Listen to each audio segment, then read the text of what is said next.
It's home from home in Britain for thousands of ethnic Koreans. But among the immigrants from the democratic South Korea are refugees from its autocratic north.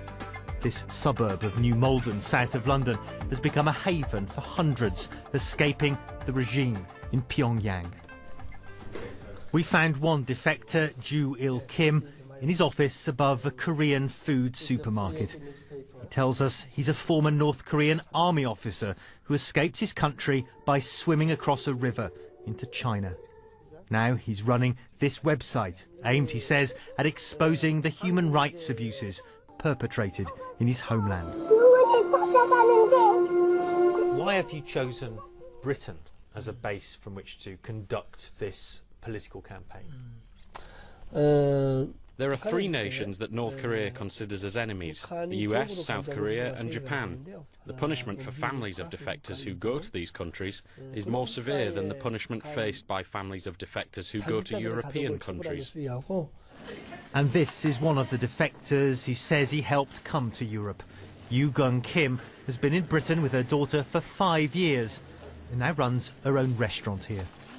We learnt in textbooks about paradise on Earth, and we were told by the government that North Korea was earthly paradise. But now that I'm here, this is the paradise. But she refuses to talk about why she escaped North Korea in the first place. I'll keep it to myself, she says. It might affect my family there. According to official figures, as many as 1,000 North Koreans live in Britain, many of them right here in New Malden. Some of those we spoke to appear deeply traumatised by what they've been through, and particularly haunted by the fact they've left loved ones behind. And despite trying to make new lives here, many dream of returning to North Korea one day. This defector asked us to hide his identity to make sure his family in Pyongyang is not punished. I would like to go back once the country opens up. There are many times I have regrets. Of course, my life here in Britain is a lot happier than my life back in North Korea, which I cannot even compare. But I always have this wound in my heart due to the family I left behind. And that's a wound even sanctuary in Britain may be unable to heal.